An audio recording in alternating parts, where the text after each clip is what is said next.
to The Gateway, your compass through the uncharted waters of the mystical and spirit communication, broadcast live from United Public Radio Network 107.7 in New Orleans.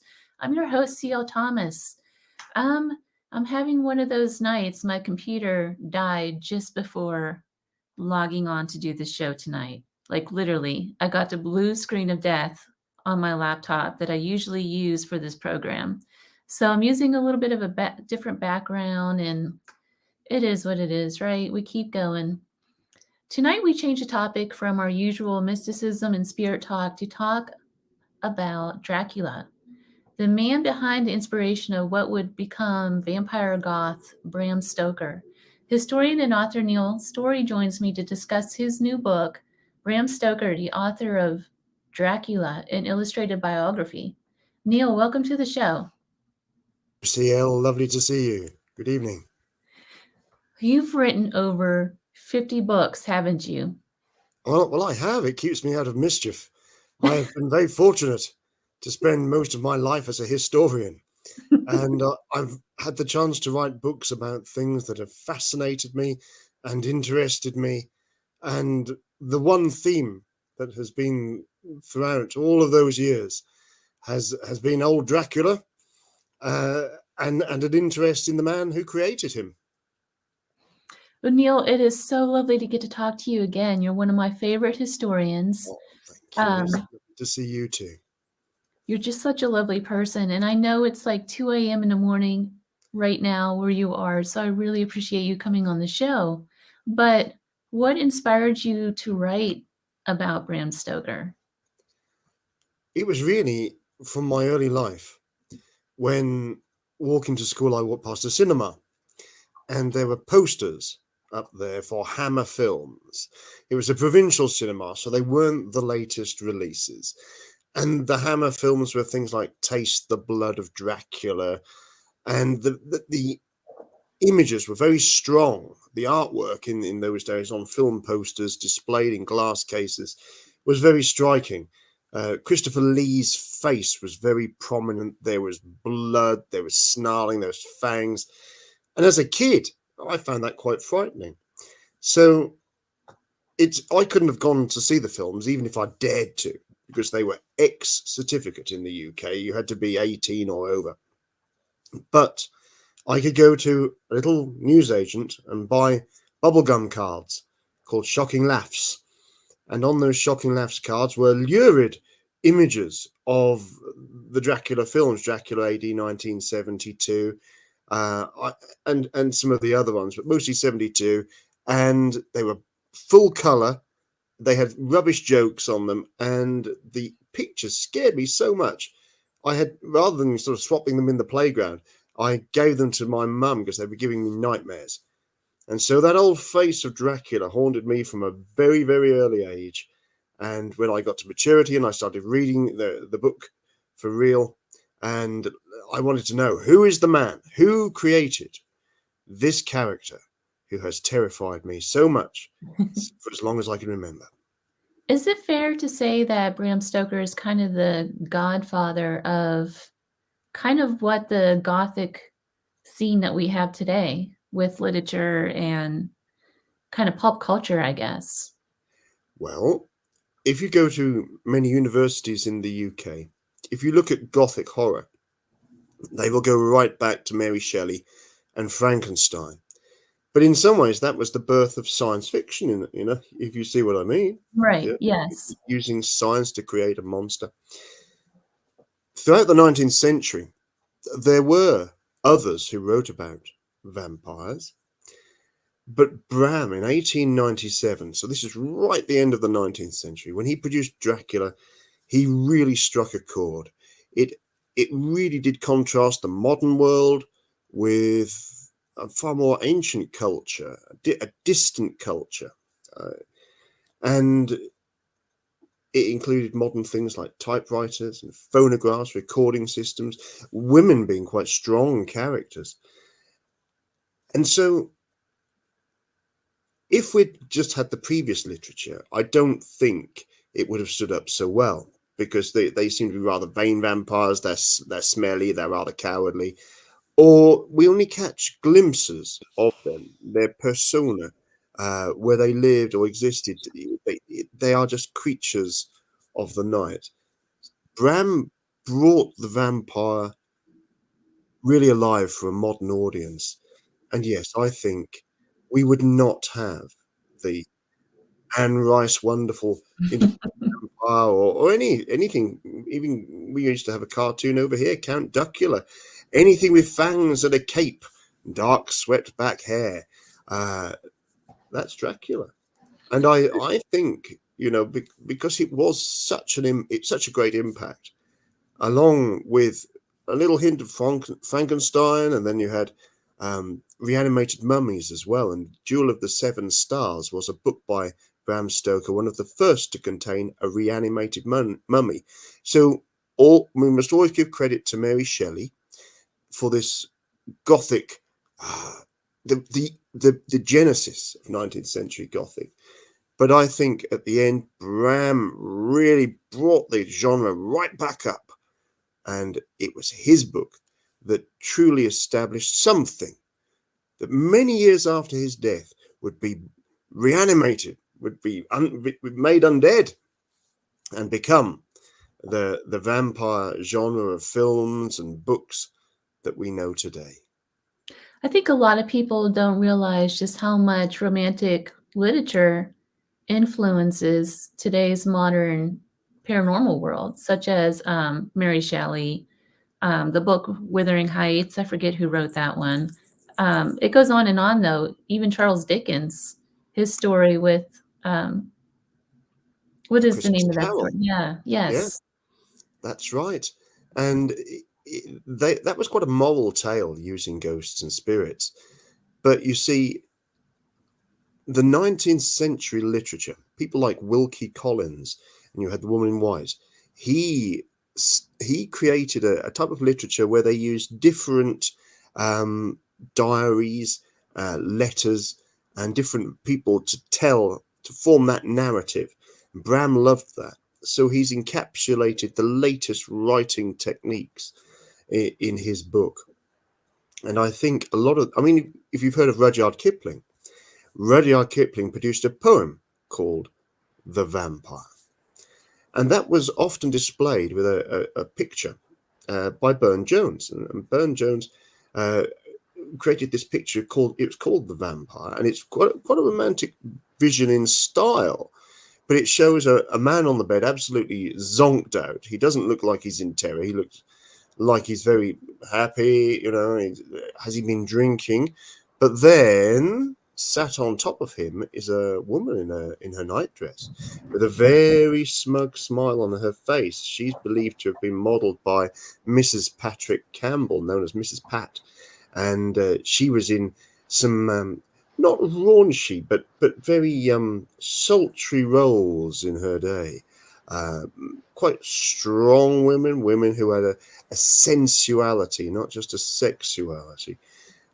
So the idea of the vampire was something sensual and sexual, was something that was known to even the pre-Raphaelites. You can see those kind of winsome women in long flowing dresses. These are all themes that run through Gothic horror. Yeah, and it manifests again with things like the film Twins of Evil that was visited in the 1970s with Hammer Films. Well, how do you get from, I have to ask this question, and it might take the entire hour, but how do you get Bram Stoker's Dracula to the modern day blood-sucking vampire? Well, I think because Dracula is immortal, I think he easily moves with the times. It's integral to the vampire story, and I'm sure that there will always be variations of Dracula. UK, US, and all around the world, various production companies look to retell the tale, or they try and find the origins tales, prequels. Oh, I have absolutely no doubt that it will be revisited. Then we had in 1972, Dracula AD 1972. There's elements of that film that are very dated now. Other parts of it, they are immortal, and I'm sure that there will be other stories where the vampire comes to the modern world and people won't quite know what to do with him because the old ways have been forgotten. So, in archaeological digs that they've done, they've come across some interesting burials in which people believed these people were some sort of vampire, right? Have you ever heard Absolutely of those right. kind of things? The belief in the vampire is centuries old. And interestingly, in Ireland, actually, they've recently had some digs where they've uncovered skeletal remains that have been buried without what I'd call due custom, in that they're not laid out properly, they are facing odd directions, or they're quite cramped up and curled up. But the thing that gives this away, that there's some sort of belief that they could bite. That maybe the culture thought that they would be blood suckers.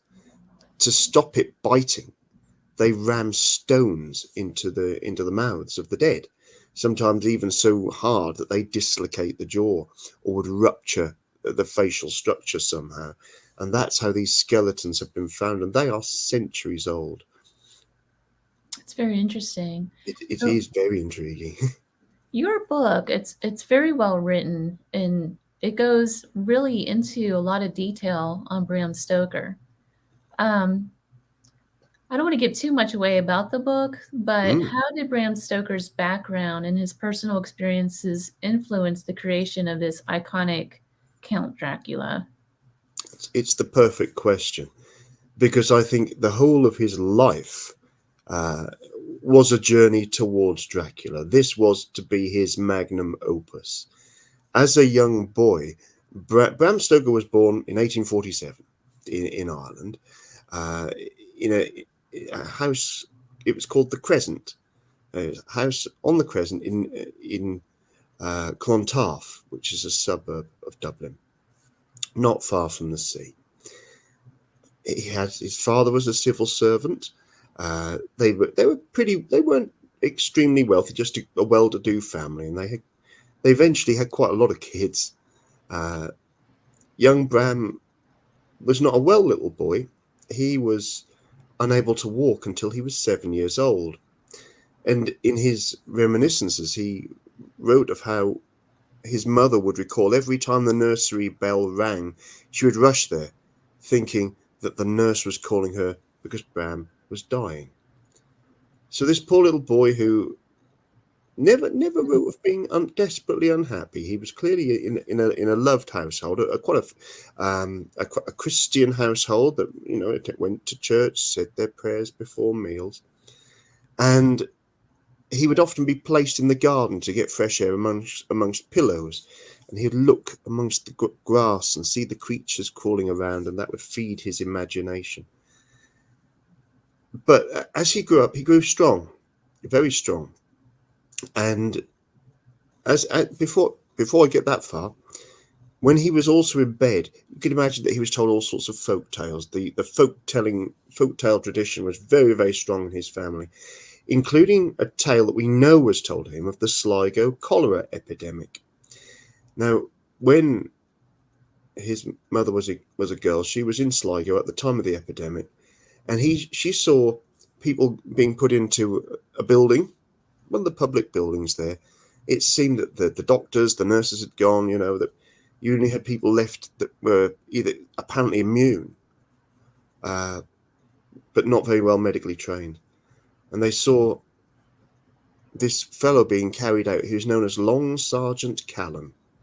And the family story is that Long Sergeant Callan was carried out of the pest house of Sligo, and his head, as they were carrying him out, banged on each of the steps. It knocked him out of unconsciousness, brought him round, and he went on to live for many a year afterwards. So that's really an idea of a man being brought to life from apparently being dead. And that's one of the stories that kind of stuck in his mind.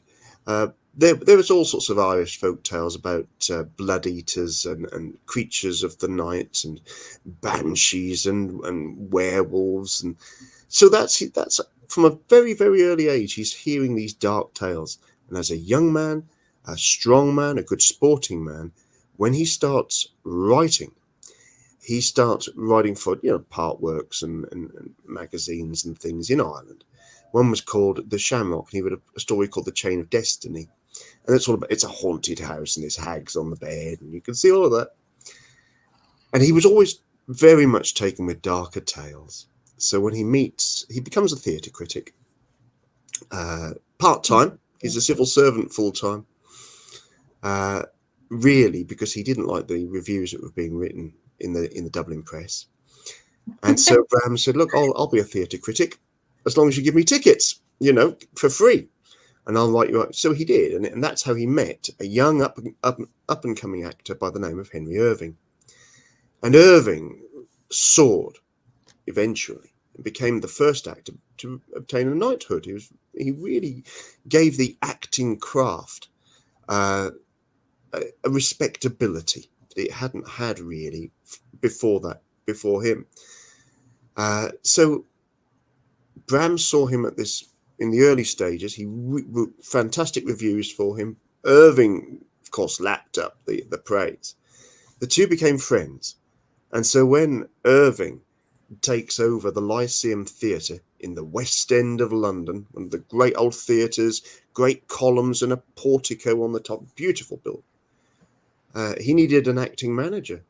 And he asked his friend, Bram Stoker, to come and join him as acting manager of the Lyceum. Bram initially, and I think always partly, idolised Sir Henry. In later years, Irving always saw Bram at his absolute beck and call. And I think Bram kind of liked that. They worked well. The synergy was certainly there. And Bram was not unique in that respect. There were others. Irving seemed to have that magic over people who worked with him. So Bram, as this acting manager in this great theatre, wanted to write a story that could turn into a play that was worthy of Sir Henry Irving. And so that's really how he came to want to write the story, and all of those themes that he'd seen and heard of, and plays like Faust. You imagine this where you see hell depicted and witches and creatures of the night. That's a great inspiration. The Lyceum Theatre was seen, they used to call it the Palace. It was the best theatre for serious drama in London in the 19th century. So yeah, that's the initial inspiration, and it was Bram's sincere wish to write something worthy of his master, the chief. And he seems he did, didn't he? Well, he did. It's interesting. They had to perform Dracula for copyright reasons on the stage of the Lyceum. And people say, well, not many people went. Well, they didn't want many people to go. The fee was excessive. It was a guinea. But they had to perform it. It was done more or less as a reading. And it was during the daytime as well. It was a daytime performance. No way was that going to pack out. But Sir Henry did come to see it. And all that is recorded of Irving's comment, because Bram was clearly saying, well, what did you think? And Irving simply replied, dreadful. So one wonders, was it really bad, or was it dreadful because it was so scary? That's interesting too, because Dracula is the metaphor for various societal fears at the time. Absolutely. According to literature critics, anyway. I absolutely agree. Bram tapped into a lot of dark themes. Sadly, there were concerns at that time because a lot of people were fleeing from Poland to Great Britain. There was quite a foreign community in London, and people from Central Europe as well, and they declivitated to the East End. And there were fears that so for example, when the Jack the Ripper crimes started hitting the street, the word was oh well, that here's the rub. It's going to be a Polish Jew. So that was the accusation. So you go for the target. So Bram is tapping into some of that xenophobia, the fear of the unknown. He's also tapping into themes of progress, but the idea of progress being so fast that old beliefs are thrown out, and discarded, when actually you might be throwing the baby out with the bathwater. So he's looked at those themes. He lived through the time of the Jack the Ripper scares, and we know that he was in London at the time. The play Dr. Jekyll and Mr. Hyde was on the Lyceum stage at that time. Richard Mansfield, the actor in the role, doing a magnificent job. In fact, a job so good that some people believed that his performance was influencing the killer Jack the Ripper. The Lyceum Company were also on tour, so Bram was able to look in to the maelstrom of London from the perspective of outside, and he could see that people, wherever they went, were afraid at night that the Ripper could come to their town. So this idea of a contagion of fear was certainly alive for Bram. He lived through that and drew on that contagion of fear for his story. So he's got there a host of themes, cultural themes of the 19th century, themes of travel. Bram actually wrote one of the very first travel logs for modern America. A lot of people don't realize that from his tours of the country. He loved the States. So he's talking about travel. Dracula is a story of continents. It's a love story. It's a horror story, a gothic horror story. The idea of modern travel, the ancient, the modern. It's a story for everybody. For his travels, what inspired him to choose Eastern European folklore and mythology for the basis of Count Dracula? Because he Well, incorporates so much of Transylvanian folklore into this, but he's that's a never really good stepped foot point. in there at all. Well, that's absolutely right. He never ever did. Bram was a great researcher, and he had his own superb collection of books. He used to love going to libraries, to the London Library and to the British Museum. In fact, the London Library have recently found some of the books he was known to have used and referred to for Dracula, and he's got naughty pencil annotations. They recognize his handwriting in the books. So he was a great one for getting good research together. I think there's a kind of prequel to Dracula called Dracula's Guest, and it's supposedly a manuscript that was found after Bram Stoker's death. Now, the setting for that is Styria. Now, Styria is the other side of the Austro-Hungarian Empire. It's far closer to places like France and Great Britain. And I think he wrote that story because he admired another vampire story by his Trinity College Dublin alumni member, Sheridan Le Fanu. It's Camilla, Through a Glass Darkly, and Camilla was she was, you could read it as that she is a lesbian vampire, and she predates Dracula. Bram certainly loved the story, and when he wrote Dracula's Guest, set it in Styria. The themes in the book are very, very similar to Sheridan Le Fanu's. And I think when Bram gave it to his publisher, I think the publisher probably said, "Hey, Bram, this is a little too close to Le Fanu's book. You're going to have to make some changes." So Bram would have looked on the map of the Austro-Hungarian Empire and gone to the far-flung corner of it. So far-flung that on some maps, and this is something I learned when I was researching this, the map of Transylvania, that section, the country, goes over the neat line of the map. So if you think of a map, but it's got that straight line at the end, you'll sometimes see a country or a part of the country bleed over the edge. That's over the neat line, and it always looks a little bit irregular. And I bet you that's what drew him. And Bram could see Carpathian Mountains. He could see the Borgo Passes, and he could see that there's railway that goes there. So he's got his maps. He's got that. Right, here's the new place. Bram wrote for a magazine called The 19th Century. Now, that's a pretty good review magazine. Lots of articles, quite educated ones. And in there was an article called Transylvanian Superstitions, which includes how to ward off vampires and keep away the creatures of the night, the Nosferatu. And the article was written by E. Gerard. Now, if you read that article, you wouldn't necessarily clock that this is a woman. And her name was Emily Gerard, and she was the wife of a diplomat. And she was in Transylvania while her husband was there on diplomatic duty. And she was the one that went and investigated the folklore and talked to locals and delved into local archives. She's very, very good. So I love the fact that Lefano's female vampire inspired Dracula, and a woman, Emily Gerard's Transylvanian Superstitions, gave Bram the kind of meat on the bones of the traditions and superstitions of the vampire. It's a darn good start, and women are behind the Dracula story. I like that thought.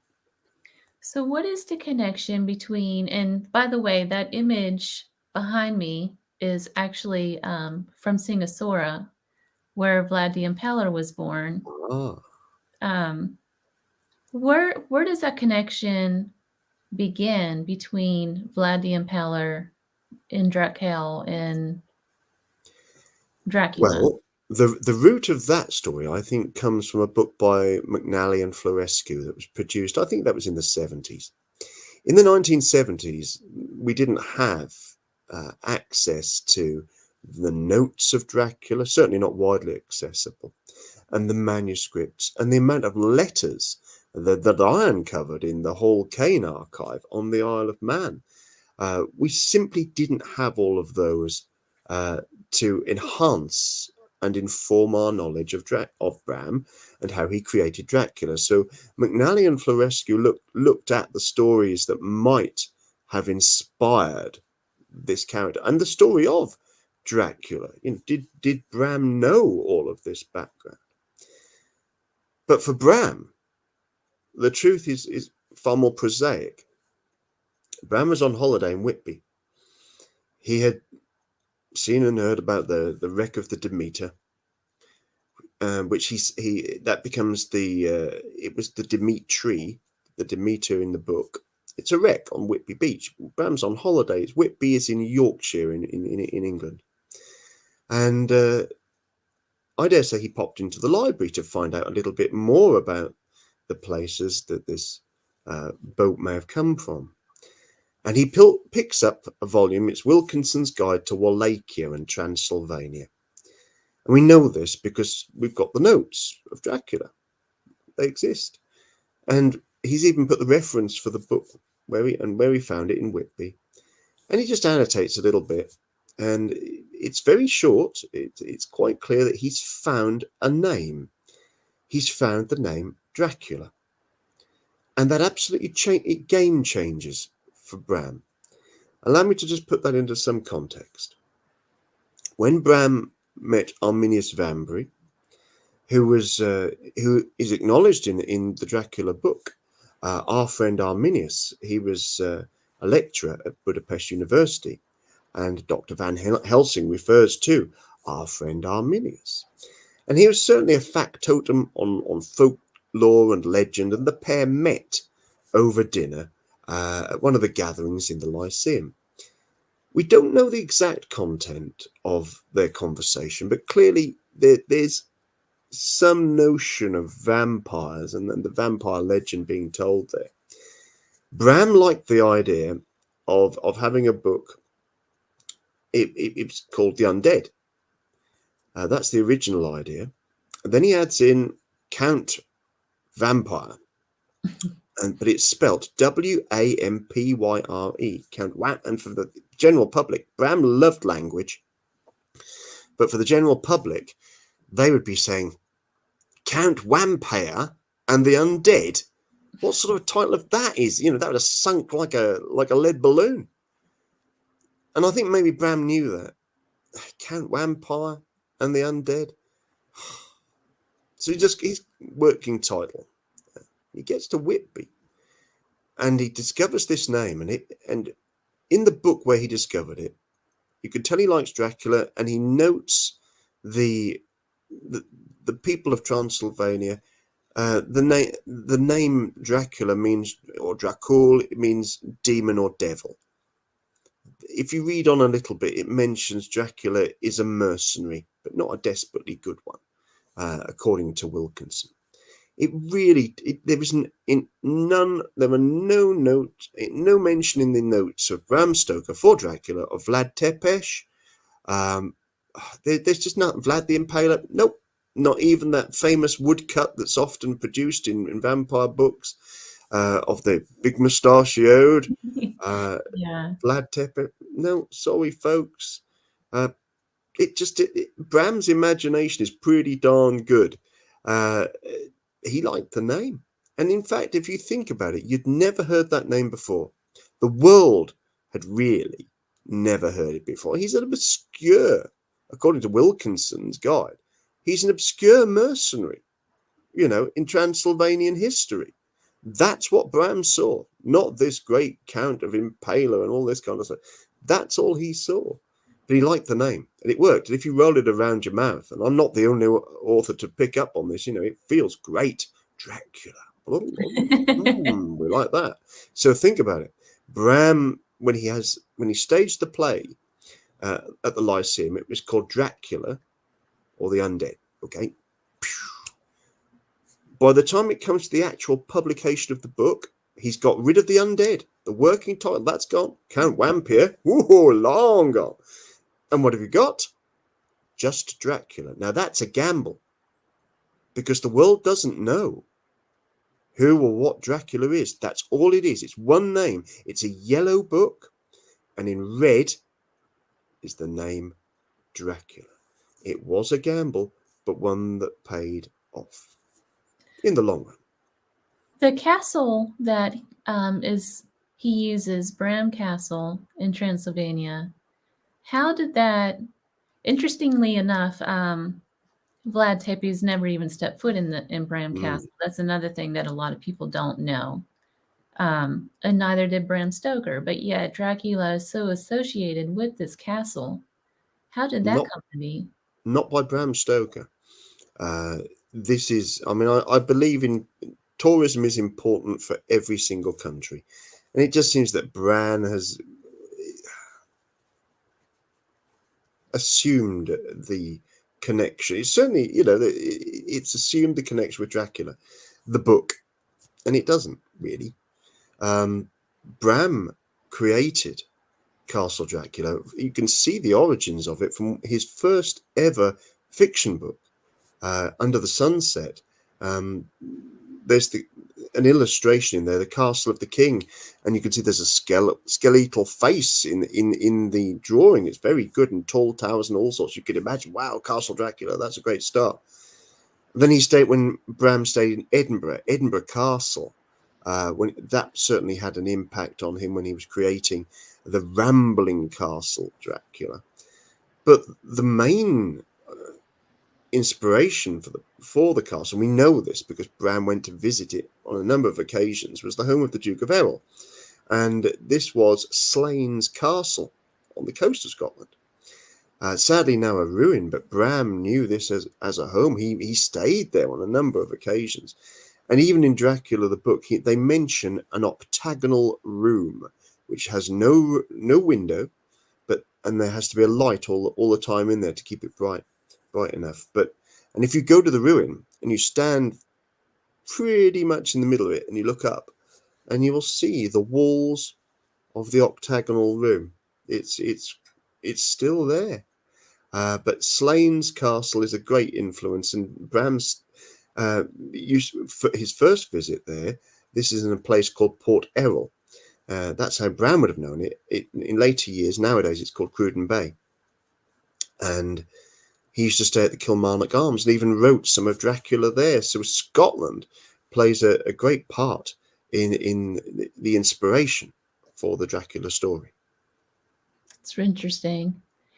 What about the historical and the geographical accuracy with Transylvania? I've been through there and traced the steps of Vlad the Impaler from where he was born all the way up through Corvin Castle. Um, Bram Stoker's descriptions of Transylvania are just spot on Oh for yes. including like how dark it is, how foggy it is all the time there, just everything about it. He absolutely nails it, and that's because even though he didn't go himself, he spoke to people who had visited Transylvania and knew it well, and he knew some of the greatest explorers of the day through who they would come as guests to see performances at the Lyceum, but then they would go to the Beefsteak Room. Now, the old Beefsteak Club in London used to meet in a room which was part of the Lyceum Theatre. That'd been long gone. But they always called it the Beefsteak Room. And Bram cleared it out and set it all up. So rather than having a few sandwiches on the stage, they could actually have some intimate meals. And it was knuckle-bitingly expensive for the theatre profits, I can assure you. But they would host these great, very intimate dinners. And they would have people like Richard Burton. Now, that's not Richard Burton, the actor.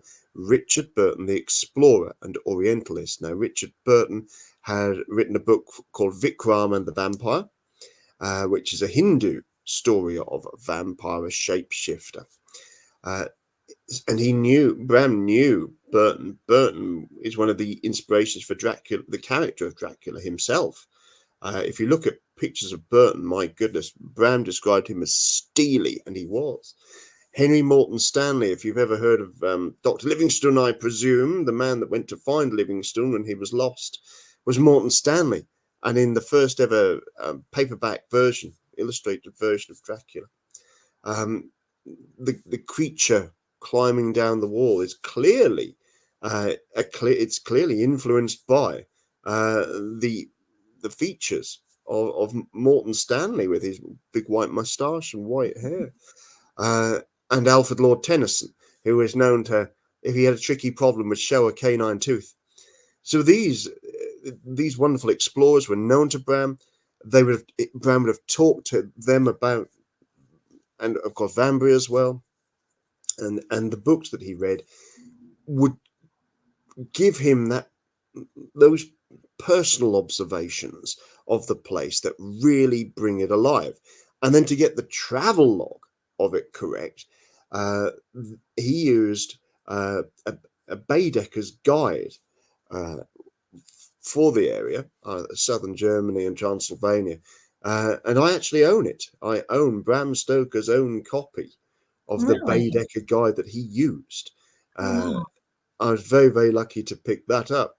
And the description of how Jonathan Harker gets across country and to where he needs to be in Transylvania.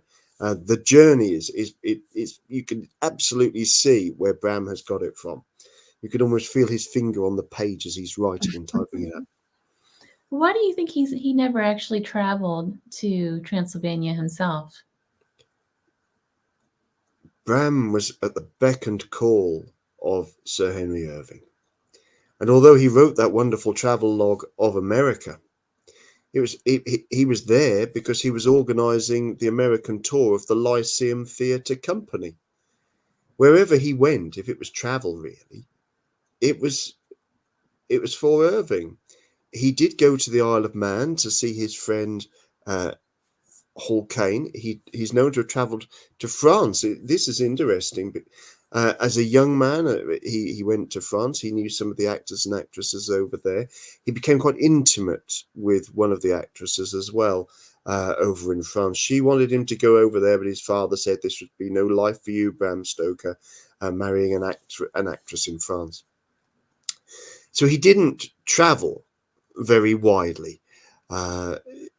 France, Isle of Man, Scotland were his adventures. Bram loved walking holidays, loved Whitby, loved the British, and international travel beyond business or exploring. What wasn't overly common, and to make that journey personally to Transylvania, I think he would have loved to have gone, and maybe he meant to go, but life and time, um, he just didn't get round to it. There's a there's a few things that I've heard that may I just want to get your thoughts on this. Mm, They might be silly questions, I'm not sure though. So there ask is a away. rumor that Stoker has the same birthday as Vlad the Impaler. Is that true? I don't know. I don't know. He Yeah. might do. That'd be a wonderful coincidence. Bram would have loved that. He wouldn't have known that. But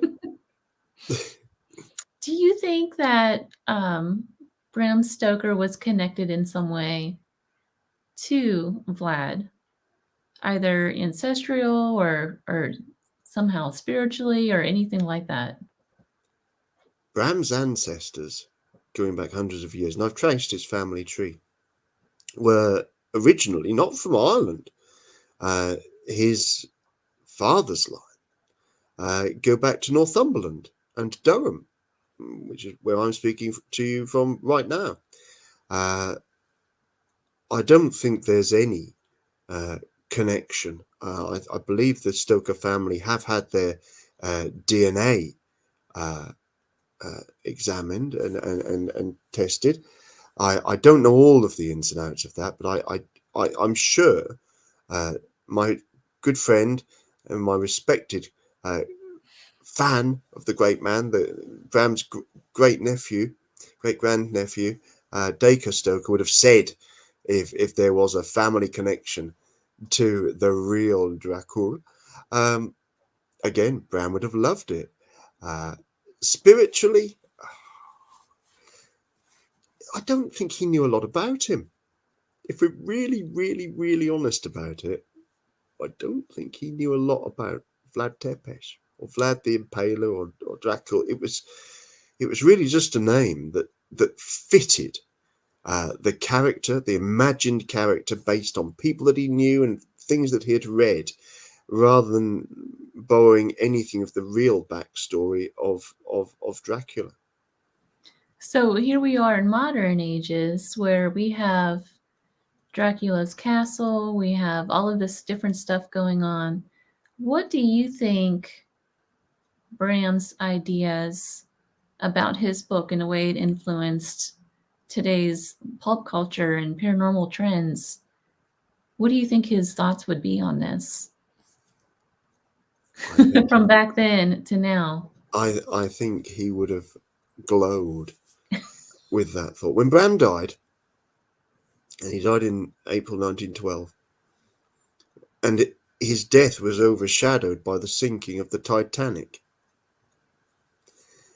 There were some lovely obituaries written for him and in tribute to him, and his greatest literary legacy, the critics of the day and his friends of the day considered that it was his 2-volumed biography of Sir Henry Irving.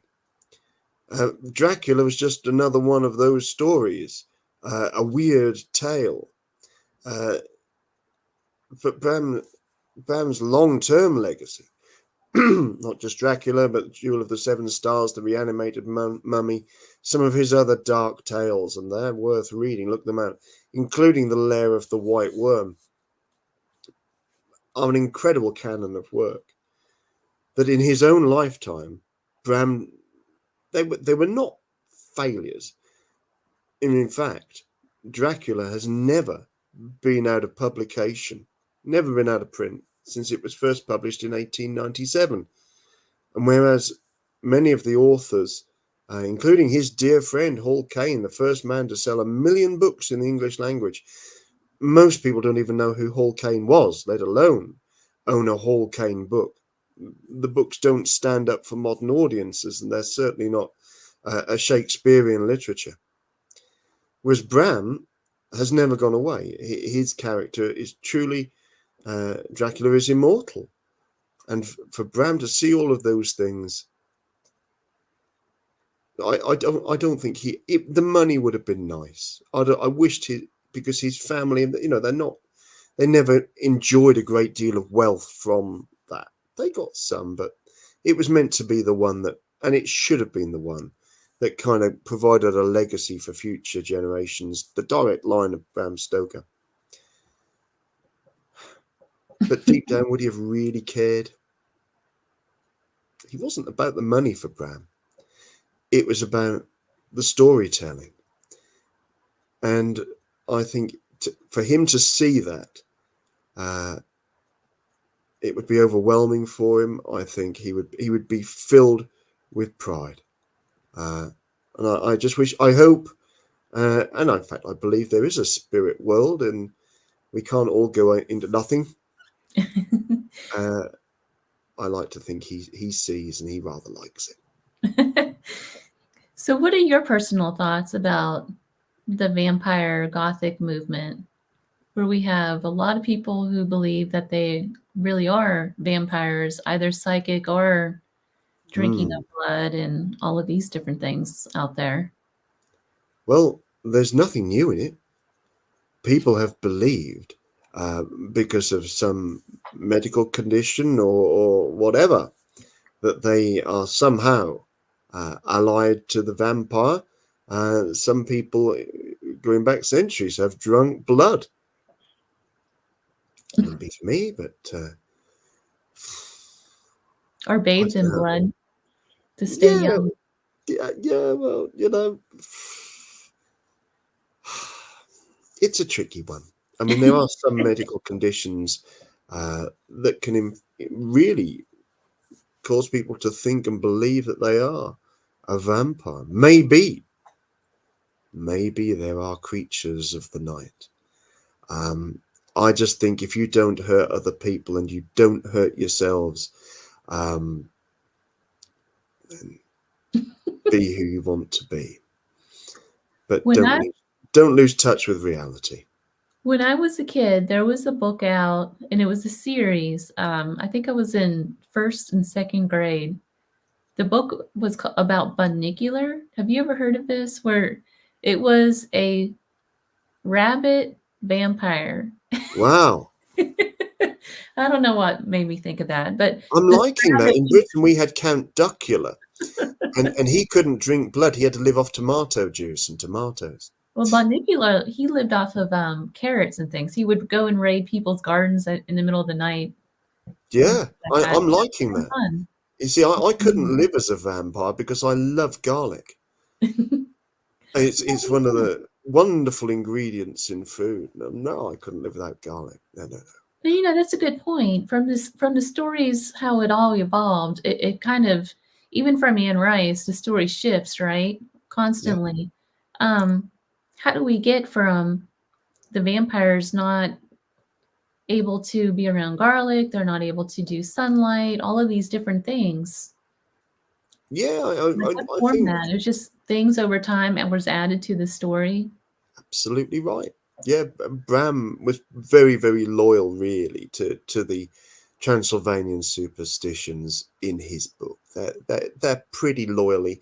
There's a few little twists in there, but it was the films, it's cinema that really do add a lot to the vampire lore. Bram, of course, has the mirror where you cannot see the reflection of a vampire, for example. That's a Bram, and that's a folklore, that's a legend.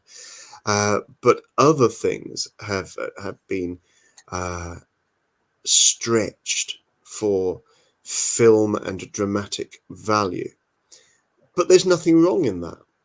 I think having vampires going out in daylight and just saying that they are weakened by daylight, and that is pretty much what they always were.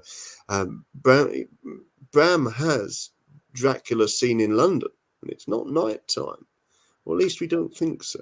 I wonder if that comes from the idea of the fear embodiment, and you can't bring the stuff out into the light, sort of thing. Like you can't bring absolutely right.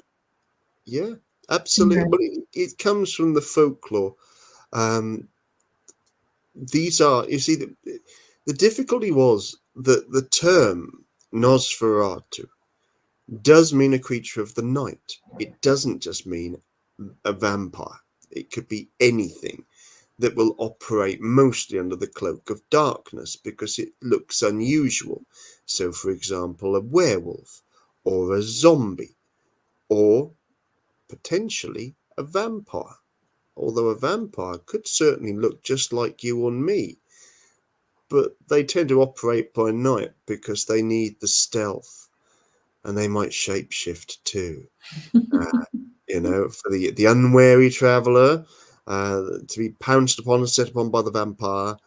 Yeah, the vampire lore will always flex and metamorphose, but keep Well, the story Neil, alive. Keep the story alive and go with the flow. Respect Bram's masterpiece, and but keep it alive. Where do people find your book? They can find my book if you're in America on Barnes and Noble. You can find Bram Stoker, author of Dracula. You can find it in Great Britain on Amazon, but also, if you've got a local bookshop, you can order it, or they might even have it on the shelves in all good bookshops in Britain and America. It should be out there. I'm been really touched by the kind words from fellow Dracula fans and Bram Stoker fans, the never-ending support of Dacre and the Stoker family. We hold Bram Stoker and his legacy with great affection, and I tell you what, if people fancy it, I'm over in America in October, and we're doing a little tour of New England and Salem, looking at the vampires of olden New England.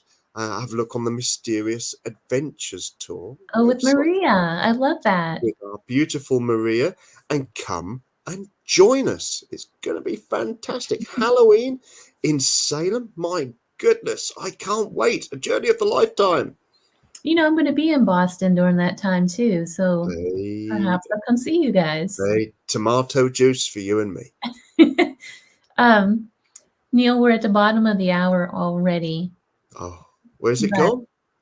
I know, it's every time I talk to you, that happens. It just disappears. It's like time slips happen. It's true. It's true. Well, I've always got new research going on. I've got a new book looking at the history of UFOs over Great Britain from the early 20th century to the present day.